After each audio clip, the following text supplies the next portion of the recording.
welcome to the lighter side of the dark side. It's your weekly freak show here on Renagade Radio and also all podcast catchers, iHeartRadio, Spotify, everywhere you listen to podcasts, YouTube.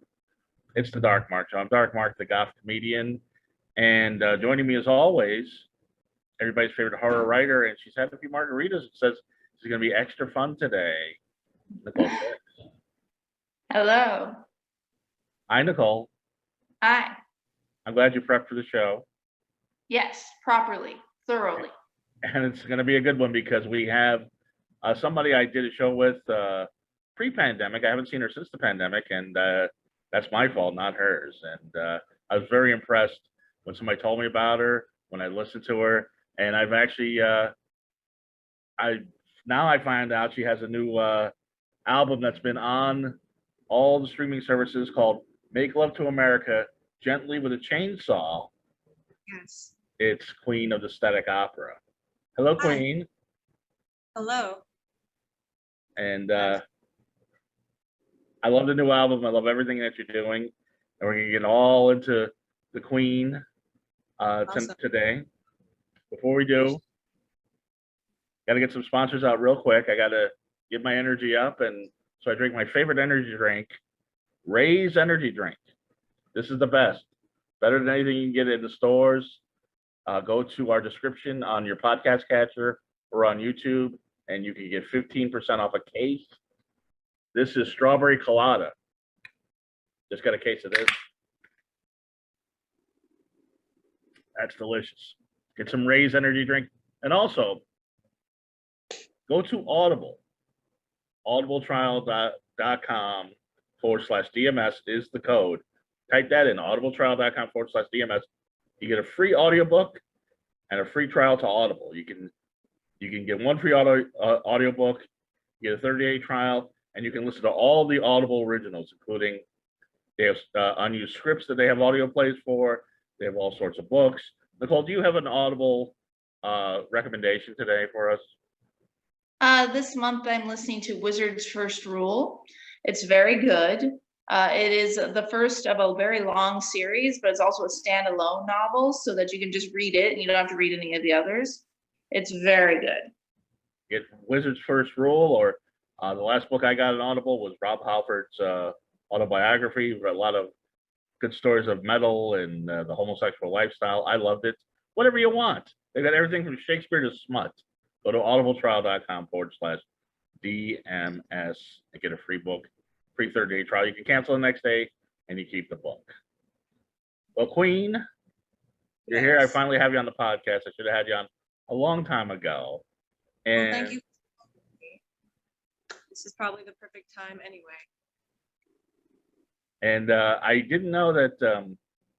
One thing I didn't know about you is that you're from Minnesota. Yes. How was that growing up in Minnesota? Because your father's a rock star of sorts. Basically, yeah. Well, my dad had a Billboard Hot 100 song when he was like 19 in like 1964 or 5.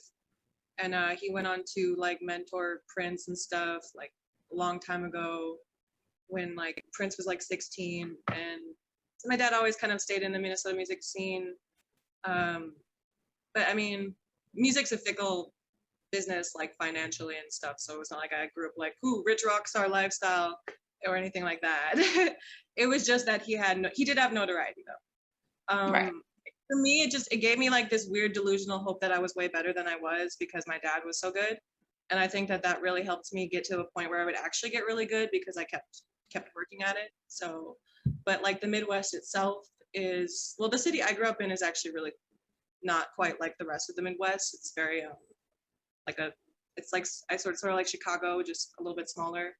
And I grew up like very inner city, so it was like very diverse and there's a lot of culture and a lot of artists and stuff. It wasn't Minneapolis. It was Minneapolis proper, or was it okay? Yeah, I mean, technically, I grew up in St. Paul, in like the Selby area. It's like there's like there's kind of like a musical heritage in that area of like the Prince's musicians like have like a music academy where I took voice lessons, like actually near my house and stuff like that. And like Wow. everybody everybody's really good at music out there, but not everybody has really good taste. So like the taste wasn't quite, because I wanted to do something really like sort of far out there, and like Minnesota was still like either you were doing like really maybe like, I don't know, like there's like a lot of folk and stuff out there that I don't resonate with. So there was a reason I did come here, because there's more of like a goth scene here. But Yeah. yeah. Yeah, you would think in Minnesota with all the snow there'd be more goths, but they all kind of gravitate out here. I mean, there's like an alternative scene for sure, but it's just not as big as out here. Like here is just, I mean, it's Los Angeles. But I always wanted to come out here. So. But if your father was making records in the '80s, Minnesota was kind of big at that time. You had two camps, because you had the Replacements and the Goo Goo Dolls and Husker Du and those Soul Sound, and then you also had Prince and the Time and those guys. And I guess he was around that same time. Yeah, I was gonna say my dad actually knew some of the punk bands in the '80s too, like the Replacements and like Husker Du and stuff like that. I mean, like everybody kind of knew him. He was like, he was a, I don't know, sociable fellow and kind of like a local legend. Like so. Yeah, but he died when I was like 17, and it was very sad. But I did have a lot of musicians come up to me and like they tell me like, "Oh my God, your dad was so amazing." My dad opened up for Tina Turner, so that's like in First Avenue at the first show at First Avenue. So before Prince bought First Avenue, the first show was Joe Cocker and my dad's band, the Paisleys, played at that show. So he had quite I don't know, I think Paisley Park personally was like slightly a nod to like my dad's band. Just a little bit, like probably in the back, I'm sure he thought about it, because like the song Paisley Park itself, if you listen to the lyrics, it's like all about basically the shows they used to have, because it was like the hippie days. My dad was really old when he had me. He was like 45 and just like, I don't know why, with like a wife who was like 10 years younger than him, and like just I don't know what he was doing, but quite like out there, just being his unique self. So yeah. But it's kind of cool. I mean, obviously you had music in the house, and he's somebody that taught you, probably taught you how to learn from some of his mistakes and some of the things that he did right. Definitely. Yeah. Definitely. I mean, he told me a lot of stories, like a lot of rock star stories growing up, because he had like met so many people and hung out with so many people and played with so many people. So, yeah, and he taught me guitar, but I didn't like take the lessons as seriously as I should have, because it was like, it's weird when it's your dad, you're growing up, it still feels like it's just my dad. So you're like more, I wasn't as interested in actually playing guitar as I was interested in like writing songs and singing and stuff, which he did write songs. So he did teach me that as well. And he taught me a little bit of piano. But then I ended up liking like keyboards more than guitar, and like wanting to do sonic music. So like I grew up with like a lot of bands that were like guitar, bass player, drummer, just the standard rock band. And I think because of that, I had to identify with something else, because I just felt more than that. I don't know. I just felt like I had to have my own thing, I guess. Well, you can play it all though. You're a multi-instrumentalist, right? Yeah. Which is very impressive. And but what I was gonna say is your father taught you. I was growing up, I thought everybody that had a big hit song was like a millionaire was set for life, and you had somebody that's like, okay, you can make a living at this, but here's the reality of it. Oh, totally. Well, my dad did make a living doing it for 20 years. The record industry is set up right now for less success for artists financially. Yeah. When he's doing it, he could get, he was signed and multiple times. Oh, technically I'm signed, but he had like a different kind of record contract than somebody where you're like, I'm with Cobalt, which is just like a distribution company, and they distribute and help you to some degree, but it's like, it's really, the artist is kind of more like for themselves, like promote yourself, figure this shit out yourself. Then after that level, we'll help you kind of thing. Where like back in the day, when my dad did it, they actually took chances on like random people who weren't famous yet. Now you have famous already online to even get in. I was going to say, now we have social media, so people are constantly looking at social media and how this person can bring them followers versus just if they're talented. Totally. I think it's still kind of the same. Like, I think there's now influencer culture. So like people will only talk to you if you have like over a certain number of likes, whatever, but it's not really that different from people only talking to my dad because he knew, you know, because he was signed and knew Prince and all that stuff like that. It's not Right. that different. It's still like, it's still the same because at the end of the day, like, you know, unless you ever, if you build like an audience of people who sincerely enjoy your music, it's different, but you're still kind of an outsider. Like if you don't integrate with the people that, you know, what is the industry people? That's the word. Indie or not. Do you have a everybody- strong social media following, or do you just have the notoriety of being a legacy? No, I mean, I had my legacy. I had nothing. I mean, I guess it helped when I met the person that I work with who helps me make everything sound so professional because he had the gear and I didn't really have the gear and stuff. So like, I guess that like my pedigree kind of helped people want to work with me when I first started out, but I was just like producing myself at first and was just going to like play out. And so, I mean, that helped that in that sense, but like the actual building of my fan base is just like from me, pretty much. So you're very savvy on social media. I've seen it. Well, thank And you. You're a lot savvier than I am, I'll tell you that. I have another question. Did What? you get resistance for being a woman trying to make it in the industry? Did you get like I always get like sleaze bags. I'm a writer, so it's a slightly different thing, but it's still the same. You still have like that casting couch mentality of like, well, if you do me a favor, I'll do you a favor. Did you run into that kind of stuff, or was it kind of easier for you? No, I mean, it's not, it's like that in some ways, for sure. I mean, there's also just like, as a woman, people just talk to you differently on social media when you're a public figure, like, you know what I mean? I don't know if that makes sense. Like, just say things that they wouldn't like necessarily say to your face. Like I get like weird love letters sometimes. I just don't understand like how I'm not replying this person, but they're still like writing me like 50 times. It's just very like strange. like it's not, I don't understand it quite to that extent. But yeah, I mean, there's been stuff like I've tried to do like photo shoots and you know, the guy's been creepy. I've actually gotten like, I mean, like to get dark, like I've gotten like molested at photo shoots, like when I was like younger. So yeah, I mean, there's always stuff like that. My family has like a long history with that kind of stuff. So I think that things are getting better though, culturally as a whole. So I feel hopeful for the future personally. Me too. I agree. And I think like it should be okay to, what is the word? It should be, it should be okay to, I'm using my like language right now because I smoked a little bit of weed before this. But it is like, I want it to be like safe to be a woman, I guess is a good way. Like you can still be like a woman, you can be feminine, you can be whatever sexy if you want to be and like be safe. Because I feel like so many scenarios with these things, like a girl is just trying to have fun or something, and it just becomes like this traumatizing event that was like actually totally innocent in their mind. At least that's what it was for me when stuff like would happen. But yeah, I don't think though the casting couch doesn't matter as much now though. Also because of social media, like I think that in the end, like if people don't really resonate with the actual artists themselves, it doesn't really matter who you sleep with. That's just true. So when did you come to California? Did you come specifically for the music career? Yeah, I came specifically for that like 2 years ago. Unfortunately, like I was here for like 6 months and then it was like quarantine.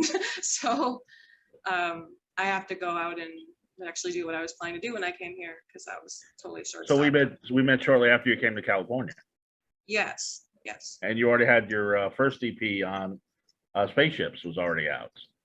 Yes, that was my first project. Which I really like, and I especially I really like the album cover. Who did the album cover on that? This photographer from Bar Sinister did the album cover. I mean, I did the design kind of like it was like my idea. So to do the like Americana Joker girl thing, but the photographer did a really good job. I'm probably actually gonna contact him and do another photo shoot soon. Reminds me I should. It's an evocative image. It's you kind of staring onto a surreal background, and Yeah, totally. And I love the album, especially. And I sent Nicole the last Yes. song, which is my favorite, Lisa's Metamorphosis. Thank Yeah, you. it was really good. Thank you. And you're referring to the ancient Greek goddess, of course. Yes. Or are And you? it does- Yeah, I am. I'm kind of a nerd, so I like using references from like history and stuff. Oh, stop it. That's a cool thing to be now, nerd. I wish I was. I'm not nerdy enough. I mean, when I would used to hang out with used to hang out with actual nerds, and like I was never quite nerdy enough for them. I always felt a little bit like not quite there because I was a music nerd. It's different from being like a real like a anime nerd or like a D&D nerd or something like that. Like, But I yeah, was you like- did. You played D&D. I mean, you were like legit. yeah, I loved D&D. Oh my god, I used to role play like writing like D&D all the time. Basically, that was like my life. I still miss it actually. No, it's still around. It's I mean, everything nerdy is nobody's ever outgrown. So you can get back into a little. Someday. We can play right now. Let me get the board out. Now. Let's play D&D. I don't even know. I've never played it. I don't even know I how. suck actually at it. I'm like not really good at it. I just played it. I was like in the D&D group and I was like a bard because I was a musician. Everybody thought it was funny. And it was cool, but like I didn't have any skills that really, I was never able to kill any of the monsters because like I didn't have any, there was always somebody stronger than me to make more sense. Anyway, my D&D group wasn't that successful, but I did it. I did do it. I liked it. I loved it, but yeah. Yeah, there's nothing wrong with it. And like I say, I wish I was. I in retrospect, I wish when I was a kid I got into it, since everybody I know is into it. But I hear this from every beautiful woman too, that when I was young, I was a nerd and nobody liked me and this and that. And I hear this from everybody. I don't think it's Somebody that was every, popular in high school, I think it's the women you have on your show. maybe. I think you appeal to a specific type of audience that's alternative. Yeah. I mean, I think like everybody who has like a dark side to them probably has it because of some dark shit that happened to them. And sometimes it's just like so as simple as like feeling like an outcast or whatever. Right. And your first album, you had some. I was watching the videos today, and they're very impressive, and a lot of anime in there. So you're definitely a fan of anime. Yeah, for sure. Definitely.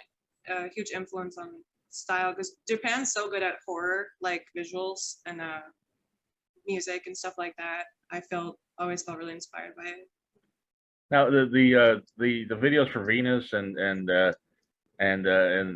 this is Metamorphosis. How were you able to clear the anime clips? There's like an editing rule, kind of like if it's short enough clips and it's not in the right order, like you can kind of get by if there's enough editing. And I over edit the shit out of my videos, so like it will always. So it does pass. I mean, it's not like an official video anyway. Like it's just kind of like a visual for online for listening to it. Because what even is a music video in the age of a phone? I don't even know. It could be literally anything at this point. So. But you edited it yourself. Yeah, I did. Yeah, I do all my editing, all my shooting, everything pretty much. So you do everything, and you play all your instruments. You sing. Yes, I mean I work with people too, like, but I work with people because I want to, not because I have to. Right. You're a one woman operation. You're kind of like you play like Prince was, like Trent Reznor was. You play all the instruments. You sing everything. You don't need anybody. Yes, exactly. That is like that is exactly it. I mean, it's a Minnesota thing too. Like in Minnesota, everybody plays every instrument and sings. Otherwise, you kind of look down on them if they don't. Like, Oh, like really? my dad Okay. played the instrument and he sang, and it was like felt like I had to too. Yeah, here in California, people just try to do one thing and that's it.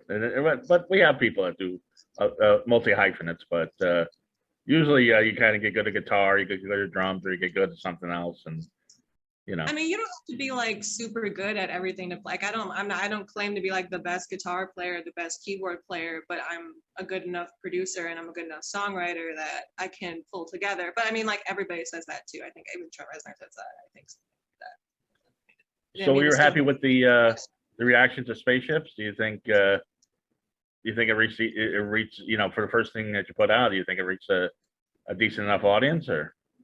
Yeah, I mean, I think I have a really good marketing thing going on right now with this next song I'm going to come out with, and that's going to be my first, I feel like, real step into the music industry. Like, I've been on the like sort of the outskirts of it, but I feel like this will be like actually marketed properly, which, like, I'm not saying like I don't have fans and I don't love them or anything, and like it's cool to be underground, but I don't really want to be like super underground, not for a long time anyway.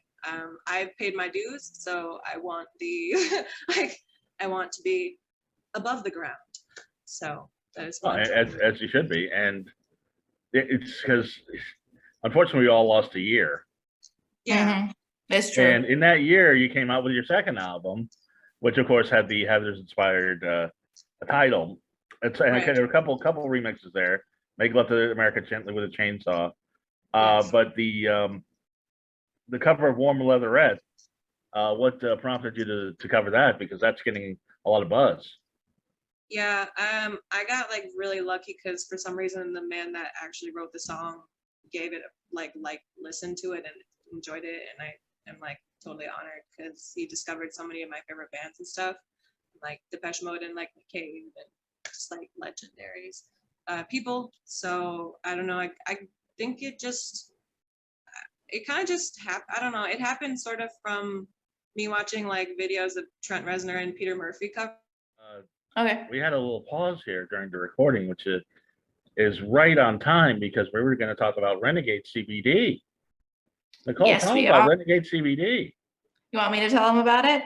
Yes, of course. Okay. So my dear friend Charlie, who owns Renegade Radio, also owns Renegade Kush and Renegade CBD. And sometimes he sends me presents. Right now, where he is at an undisclosed location, possibly in the desert, possibly in Oregon, possibly in Florida, possibly in Nevada, possibly here in Los Angeles. We don't know where he is at this moment, but he's putting together a package for me of edibles, and I'm going to share those edibles with you. In the meantime, Mark, tell them where they can order their own edibles. I can't wait.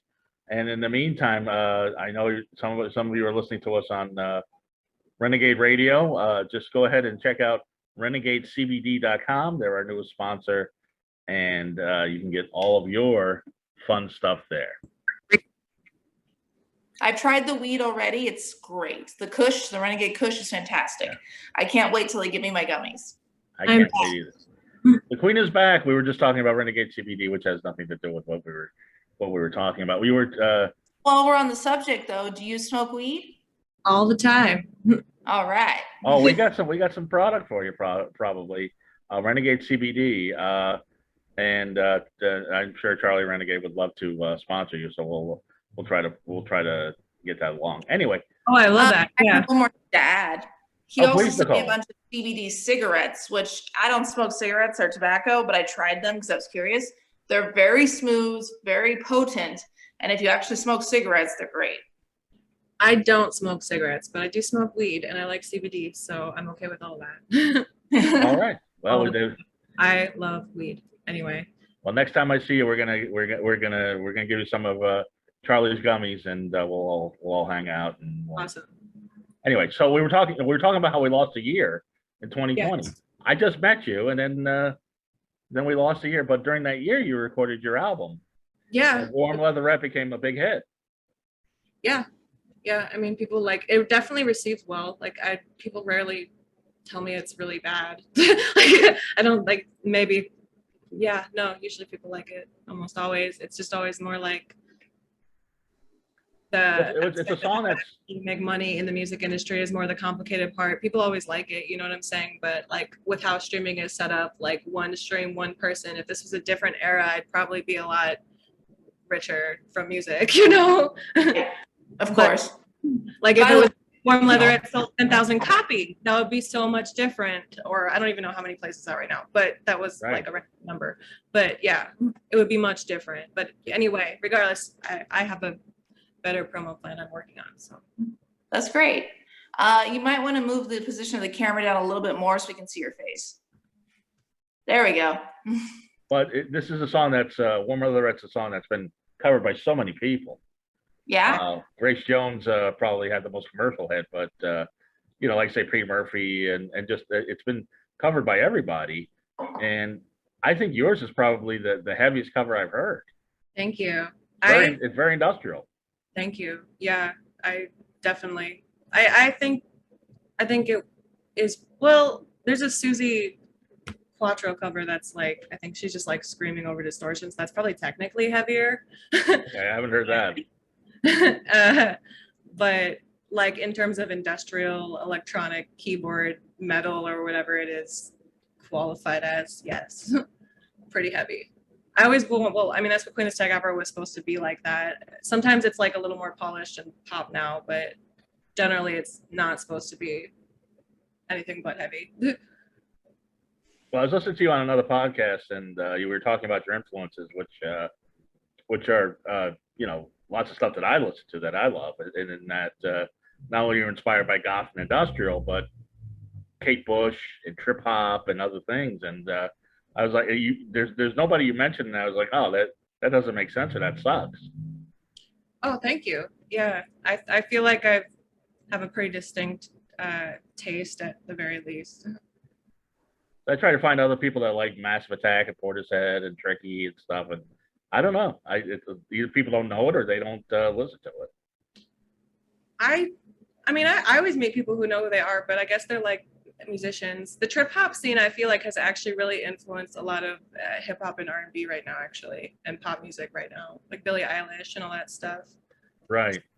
Trip hop, very Massive Attack influence, and right. Tricky. And speaking of that, you do have a song with Tricky. If you're listening, reach out to me. But Tricky, yeah. Well, we'll see. I'll try to get this to him. We'll see what happens. But I mean, you did do a bit of a hip hop collaboration on Bang Bang Daddy with Tahat Heenam, who I don't know who that is. Please tell me who that is. He's a rapper. There will be, I mean, the studio I work with has a lot of hip hop influence, a lot of hip hop artists, and it's a very Minnesota kind of thing. We're like all like genreless. We like take after Prince of like, you play every genre. You know what I'm saying? It doesn't matter. There's no rules. That's like sort of the thing. But yeah, he's I believe coming out with material with this other rapper who just passed away, actually, and to get dark, but rest in peace to him, Peyton. And he's going to have an album come out, and it's probably going to be like a big deal, his big final project, and really happy for him. And we were going to do a song, but never worked out, but his legacy will live on, so it's cool. And I mean, have you gotten some crossover on that, or is more he's gotten crossover because people have heard it on yours? Well, there are people who like hip hop that really like Queen of Stag Opera, or people who are like in that sort of realm of music who support me. And the guy I work with too he's done a lot of genres of music. I'm not really a genre elitist. I'm not really like, I like good music, and good music to me is whatever I like, I guess. So I'm not like, oh, I'm a punk rock purist. I like production. I like good quality sounding projects. I don't like, manufactured pop artists or anything by that means, but a lot of the pop artists now actually aren't as manufactured as people think sometimes. Like some of them, there is genuine talent. There is actually genuine artistic merit that comes out of it. Not all the time, so don't quote me. I'm not saying like everything, but sometimes there really is. So I personally want to be able to make like really high quality productions that sound like I could sell this to Rihanna and make like $1 billion if I wanted to, because I want to have that to be, because to me that qualifies as the best. You know what I'm saying? Like it's still like the best. Even if there is obviously like more experimental music that like means more to me, but you know what I'm saying? Yeah. Sure. When was the last time you played live, by the way, speaking of the quarantine? The last show I played was actually your show. I haven't played a show since then. It's not because I can't book anything or anything like that. It's just because I am waiting for I'm trying to go through this like big marketing plan, and I want to play a bigger show when I do come out, or we just join onto a tour or something like that from somebody else. I have to talk to some people, but I'm planning to do it soon now that stuff is opening. It's great. Cool. Now, one of your songs you talk about, don't kiss a punk rock girl? Did I listen to that right? Yes. You know something I don't? What? You know something I don't about kissing punk rock girls? Oh no, it's not like a lesbian thing. It's just like a don't kiss me thing, actually. So you're the punk rock girl. I just wanted to make sure. Yes. Yes. And you'll I mean, break their heart. I don't really give a fuck, but like take it however you want to take it. It doesn't matter to me. But from my perspective, that's what it's about. But you definitely, speaking of live performance, you definitely throw yourself very much into the live performance. Yeah, You're all over the stage. You're falling over. I saw you were. I was worried for you a couple times. You were falling down and singing and doing just crazy gyrations. Yeah, I believe in like giving all and everything into the performance and just make it like crazy.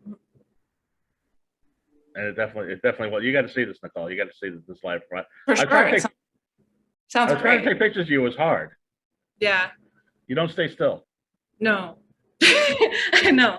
That's why I don't play. The only reason I don't play instruments on stage that much is just because I want to move and dance. Because I took dance. I actually took dance classes for like 6 months, and I took like ballet, jazz, modern, like salsa, like all sorts of random shit. Because I went to a performing arts high school for like 6 months, but then I dropped out of that school, and then I went back to a normal school because I was just like, fuck this. But I did learn to dance sort of from it, so.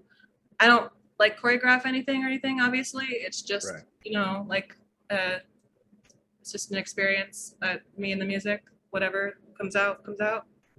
Well, you have the instinct, and you also have, some learning. Even though you were there 6 months, you do have some some formal training to go back on, and put that all together. It's pretty wild. Yeah, thank you. It's pretty wild. Now, I also. No, go ahead.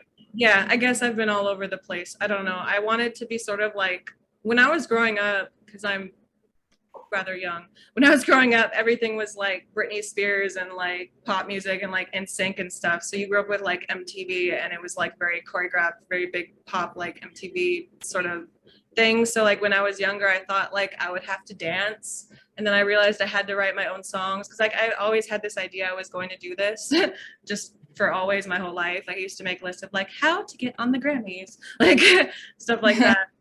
And so I don't know. I think I don't even remember why I did dance. I think I just did dance because like I was scared to do singing at that time. But I also played guitar, but I didn't want to do guitar. I wanted to like learn something else because I figured my dad could teach me guitar. So Right. I dance. But either way, I do like to dance now still. So And when did you get into the goth and industrial scene?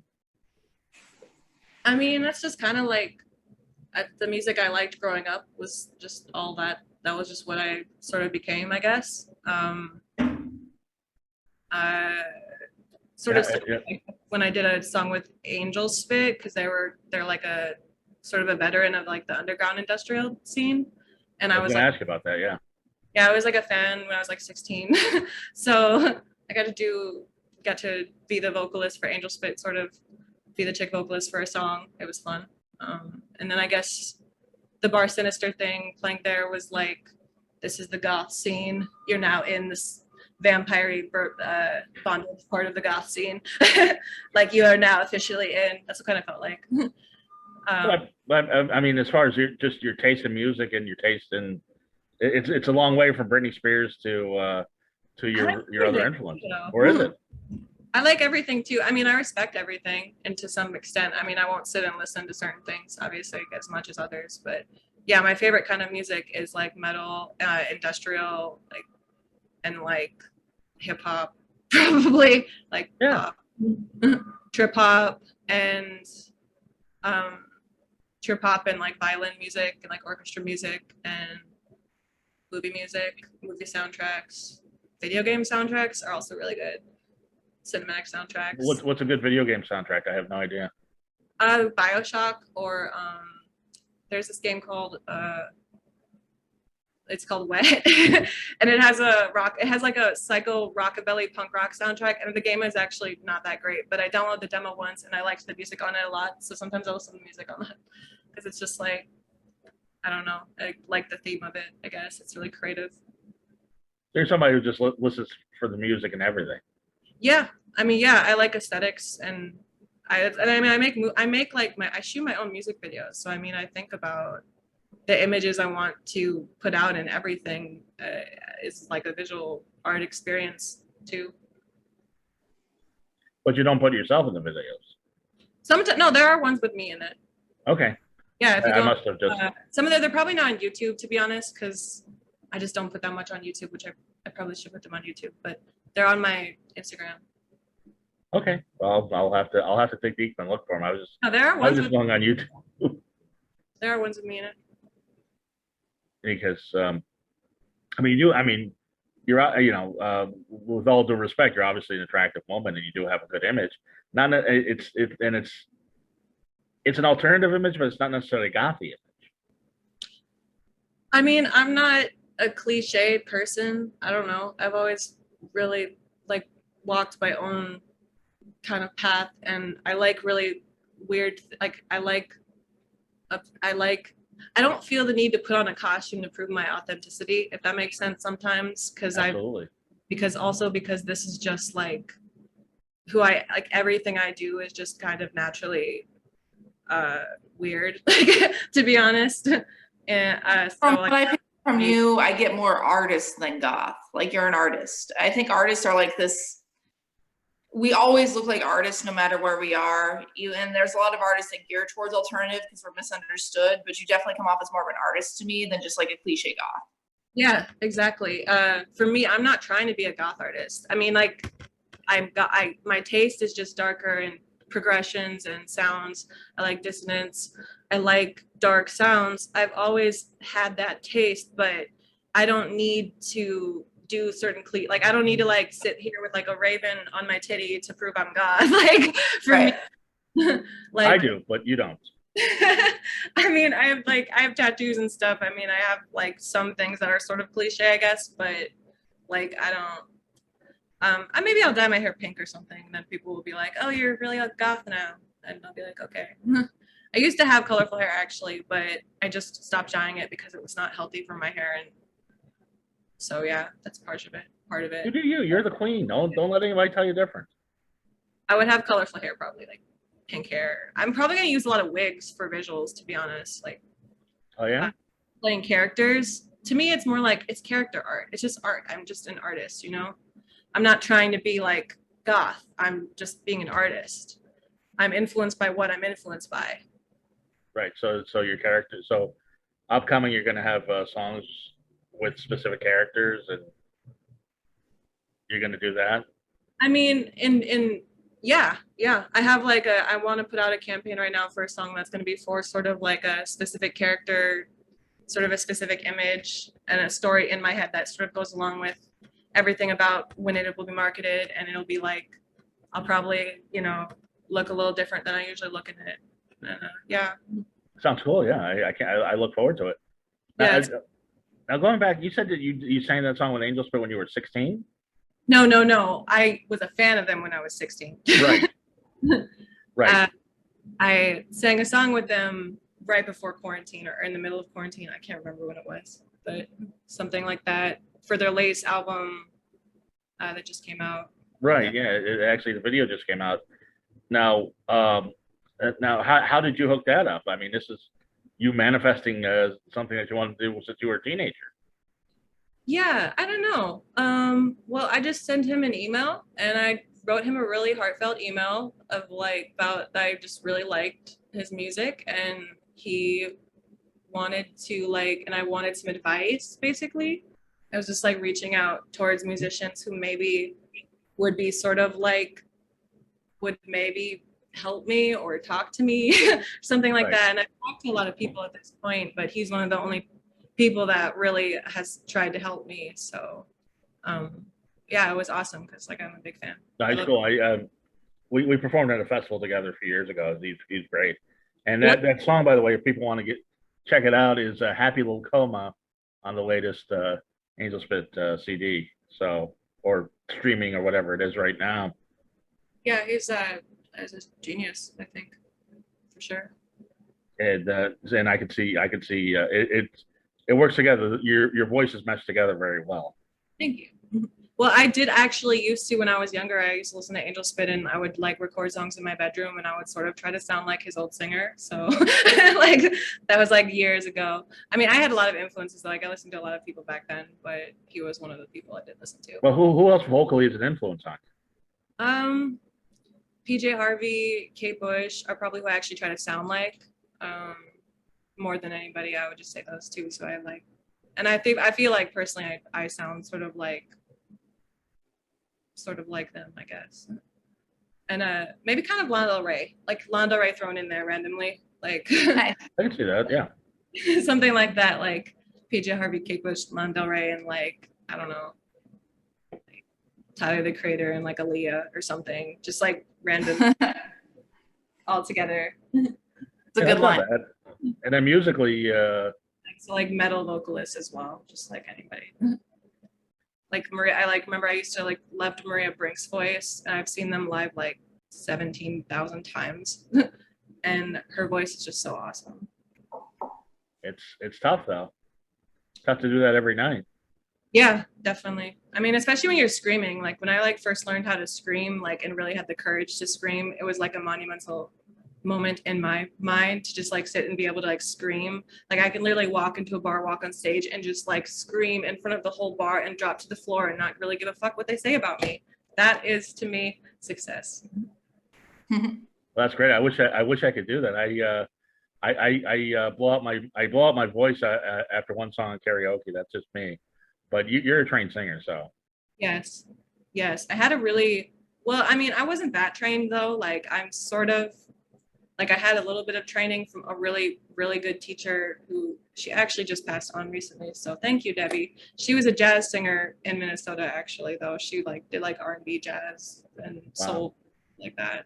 But she was amazing, like really good singer. So she taught me a lot, and she was really nice to me. And I didn't have a lot of money back then, and she would like sit and give me extra lessons over time after I paid, because like I was so into trying to get better.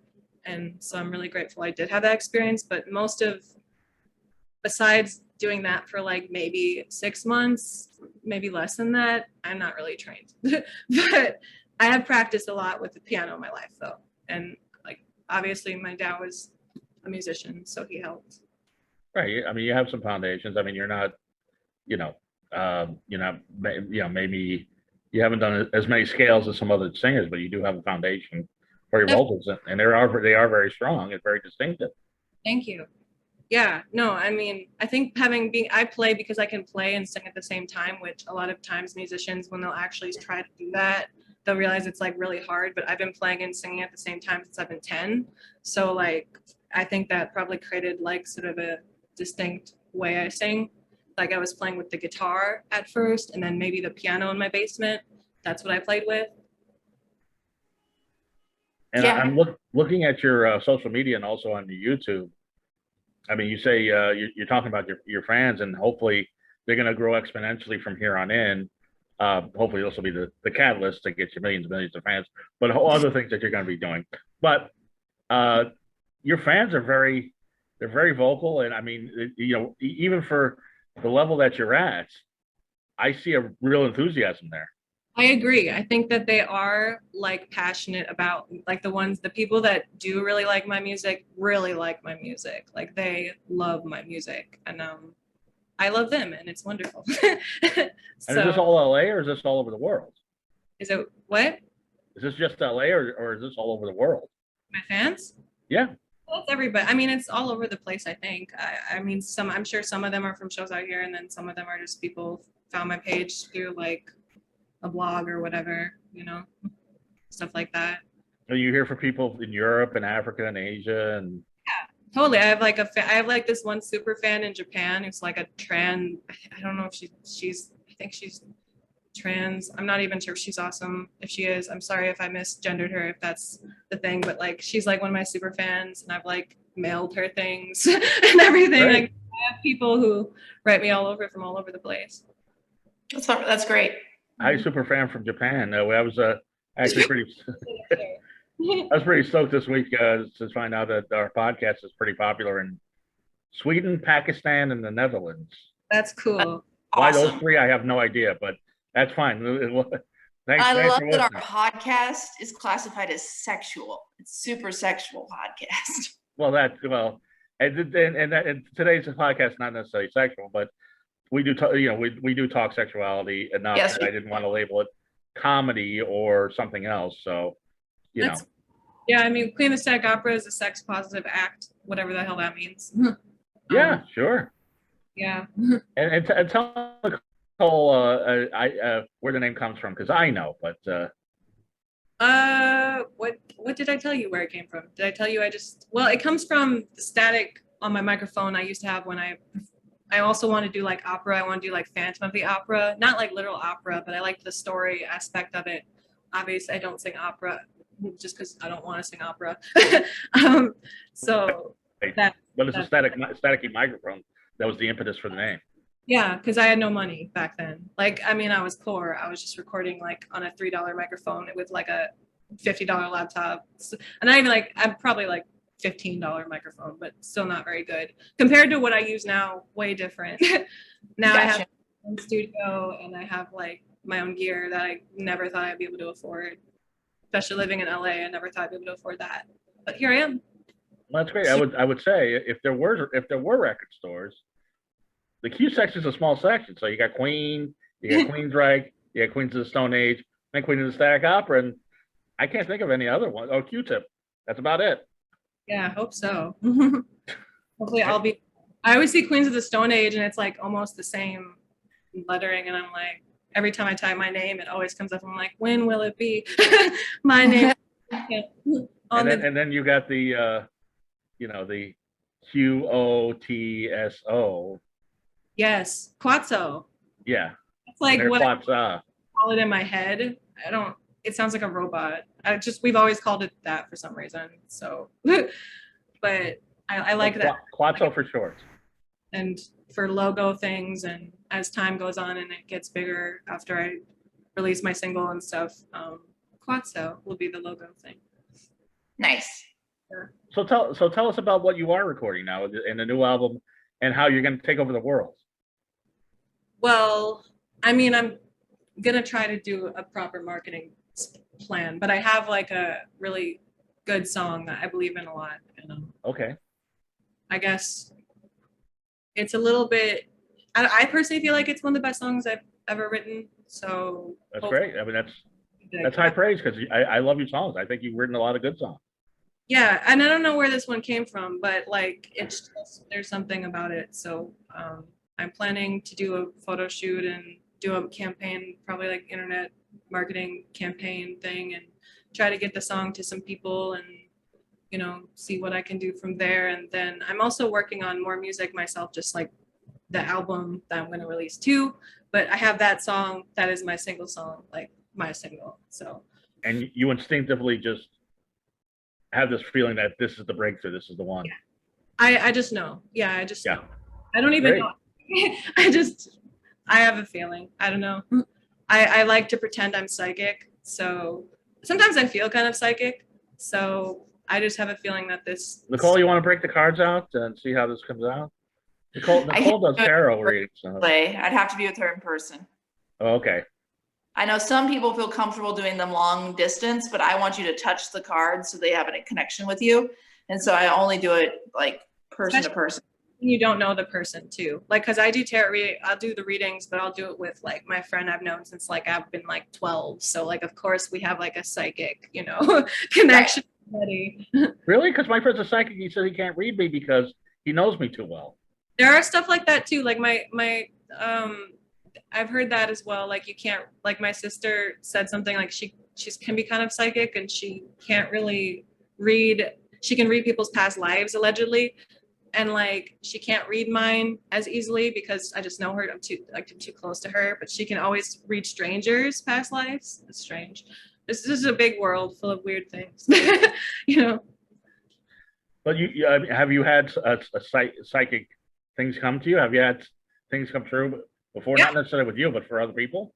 Yeah, totally. I mean, Give me an example. Let me. What did you know?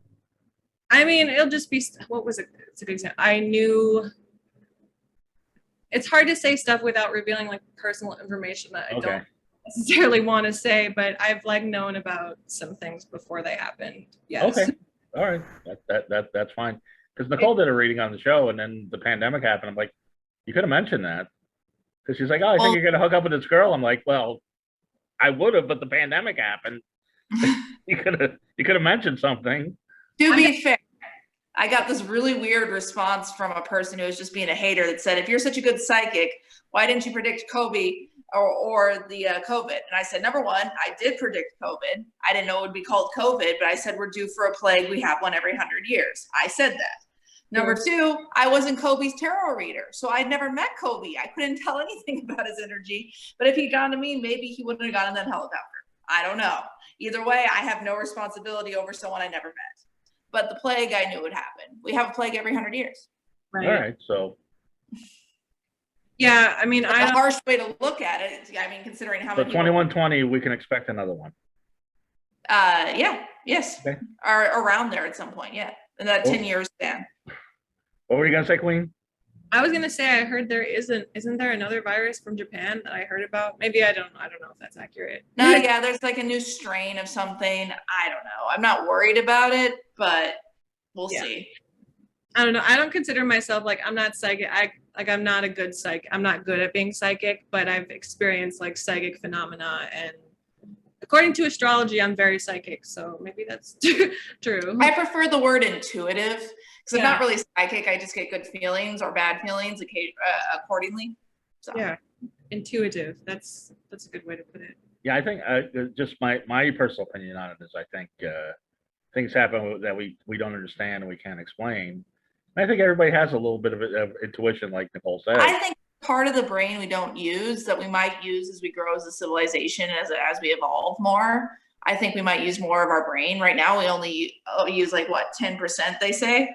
Right. There's so much more there to be tapped. There really is, and you know what? The best way to tap it is to listen to Queen of the Static Opera and listen to her albums online, and they're on. But by the way, it's so embarrassing because I don't have Spotify. I'm still on the Deezer free trial, and unfortunately, you're not. I'm trying to get more people on Deezer to listen to you. You only have 3 fans, and I'm one of them. But I know on Spotify you got tens of thousands, and that's what really counts. But you listen to Spaceships and Make Love to America Gently with a Chainsaw. Somebody's a Heathers fan. And the new album that you're working on now, is that going to be an EP, like a 6 or 7 song like those two, or is it going to be a 10 or 12 song album? I mean, I would like to release like my single will probably be released separately with like, I don't know, maybe another song or a cover, something like that, to like make a little bundle. And then I would like to do a full album, which I'm working on right now. Yes. That's great. Well, Queen, it's been a delight. You are wonderful, and I would love to have you back. And when you, hopefully you won't be too big for us next time, but if you are, case of restaurant, good for you. But before that, tell everybody how they can get a hold of you and how they can listen to their music, how they can contribute to anything that you have, because I know you've got a few things going, some Patreon stuff.